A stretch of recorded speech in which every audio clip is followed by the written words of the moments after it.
perplexing how 1 minute it can feel like your future is a blank canvas, encouraging you to design your life to be whatever you could possibly dream of. And then the next minute, you find yourself repeating the same habits that you swore you'd never do again, almost like a riptide pulling you out to sea. I found that it always starts with the idea that it only takes 6 months to change my life, ringing in my ears and lighting a fire of anticipation and motivation through every single cell in my body. 1 week of progress with my life-changing habits becomes 2 weeks, and then becomes 3 weeks, and then becomes 4 weeks if I get lucky. But then something happens and I start to slack.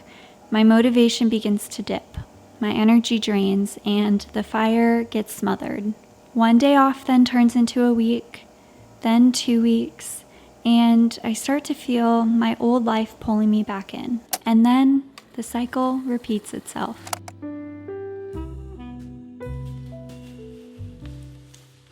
Beyond incredible resources like James Clear's infamous Atomic Habits book, I'm sure you've heard of it, I've been really trying to focus on tuning into my intuition to figure out what actually helps me break my bad habits and integrate some new patterns, more expansive, healthy habits into my life. From tuning in and being more mindful, I feel like I found some extra layers of support that have been really helping me combat my ego constantly trying to make me self-sabotage my progress with building new habits. And I really hope that you find these extra layers supportive for you as well.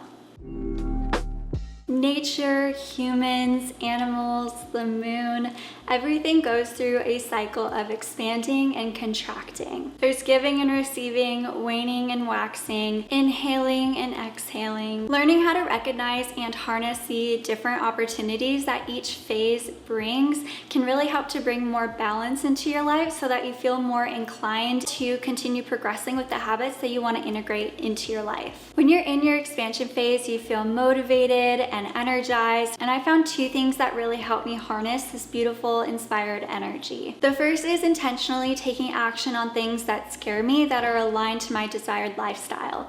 The second is taking my habit to the next level to keep things feeling interesting and exciting. Taking action to take power away from your fears and pushing yourself to take your habit to the next level during this phase is such an incredible way to not only build up your confidence and sense of self-worth, but to also keep your habits feeling fresh and exciting to minimize the feeling of stagnancy and boringness that naturally develops over time. This could look like trying out that workout class that you've been interested in taking, but you haven't yet because you're worried about looking like a novice, or like going to a new coffee shop that you've been wanting to try to get some work done. When you're in your contraction phase, this is the time to switch to a slower pace to avoid burning out or feeling resentful or frustrated or like your habits are a chore. I like to think of this as the time to compromise. I'll reduce the frequency and the amount of time I spend on high energy habits like HIIT workouts and strength training, but increase my more mindful and grounding habits like meditating and journaling. Secondly, I honor and let myself feel all of my feelings instead of forcing myself to feel energized, to feel positive and productive. I used to control my natural cycles and fight against the dips because of the way society has defined productivity, but accepting and honoring both phases has been extremely healing. To truly break your bad habits once and for all, you need to look at all of the layers that make up your limiting pattern. The first layer being the root belief associated with the habit that you're trying to break. That could be that you don't feel like you're enough, you don't feel like you're worthy, you feel like you're not capable, or you don't trust yourself.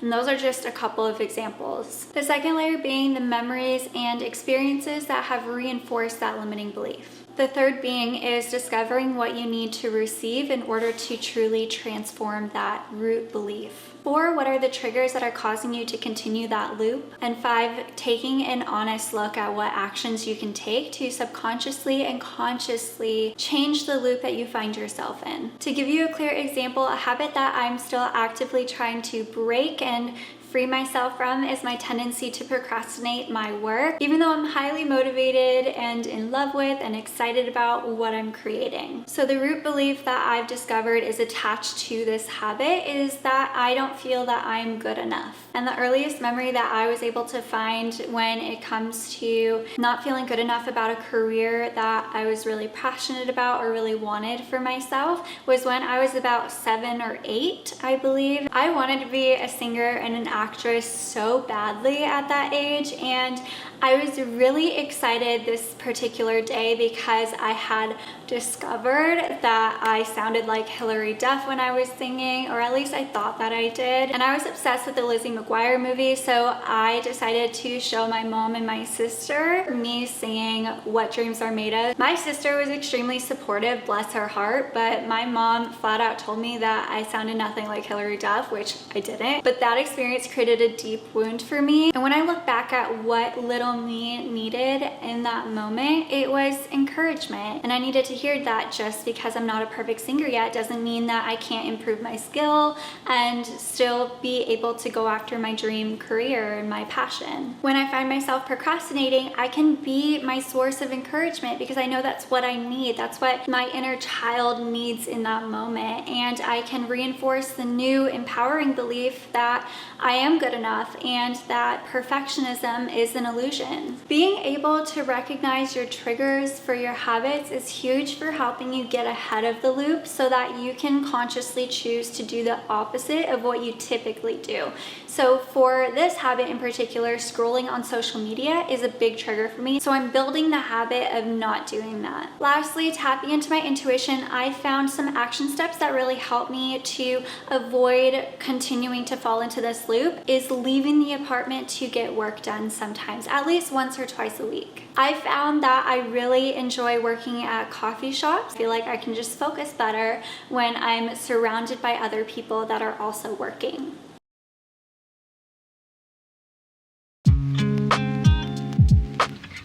I used to feel as though I had to follow a strict routine in order to see progress with my goals. I would religiously check off a habit tracker, I would time block my calendar and have every single minute accounted for. And this did help keep me accountable and consistent, but I noticed that I would get upset with myself if I didn't check off all of my to-dos. And over time, having a fixed routine felt draining and my habits started to feel burdensome. Having a fixed and structured routine 100% works for some people. But when I started experimenting with having a more fluid routine and letting myself choose each day how I tackle my habits in a way that feels enjoyable in that moment, I noticed that I wasn't falling behind in the way that I originally thought I would, and that I am still making progress and in a way that feels really good. Now there isn't any unnecessary pressure that I'm putting on myself to show up in a certain way. I know a fluid routine isn't possible for everybody, but if you find yourself feeling frustrated with your schedule and procrastinating your new habits, try experimenting where you can, where your time is flexible in your schedule, to check in with your intuition to decide how you'll spend your time in a way that is enjoyable but still aligned with your goals. So I thrive on a more fluid routine, but if I'm being really honest with myself, I do have a high tendency to procrastinate and put things off.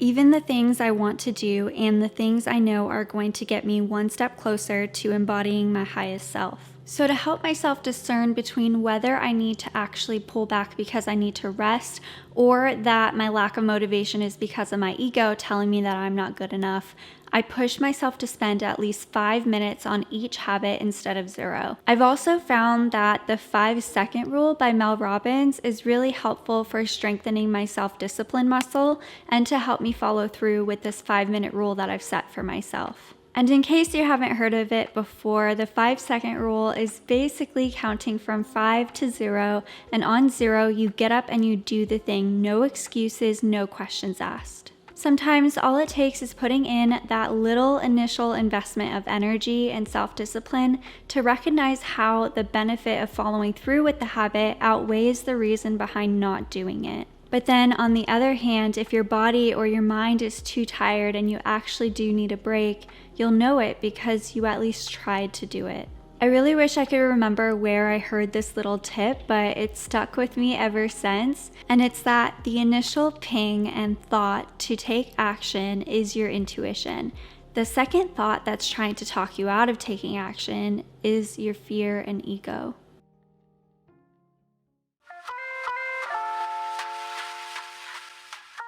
Release the expectation that you have over what your habit is supposed to look like, just because society has deemed that there's one way that's better than the other. Everyone has different energy levels, needs, and conditions in which they thrive. Take the extra time to explore different versions of your habits to really find what your body thrives on and what works with your schedule. If you're trying to build a habit of working out and moving your body more often, maybe high intensity workouts just aren't your jam, but Pilates, yoga, and walking are more enjoyable forms of exercise. And if you're trying to build the habit of eating healthier, for me, there were a couple of reasons why I struggled with eating healthy in the beginning, and it was because I couldn't find recipes that I truly enjoyed, and two, I couldn't find recipes that didn't take me an hour to make. For me, it actually wasn't until I went vegan that I discovered my love for cooking and a handful of whole food nourishing recipes that I actually enjoy and that Justin enjoys too. Now, please do not take that example as me telling you that you have to go vegan in order to eat healthy. That is not the case. I completely respect that everybody is so different in what they need and what they want. But one thing I wholeheartedly believe in is intuitive and mindful eating is so important. But if your desired habit and lifestyle is to increase your veggies and fruit intake, find ways to make it enjoyable. I stopped seeking out fear-mongering information. I'm still working on healing shadow beliefs that I have around diet, health, and my body image, but doing those two things have been huge for helping me tune out society's expectations and tune into my body instead. We can be so hard on ourselves and so keen to change everything all at once, and it's just not sustainable to do that. Just focus on what you feel really called to change, what's really presenting a problem for you right now in this very moment, and slowly integrate your new habits into your lifestyle in a way that works for you and your schedule. And I really do hope that you know that you have all the support in the comments in this community for you changing your habits as well. And I hope this video helped you in some way. Feel free to subscribe if you feel called to. If you did find this video useful, it would mean the world to me if you could tap the like button down below. And I seriously can't wait to spend more time with you in the next video. Bye. Say bye.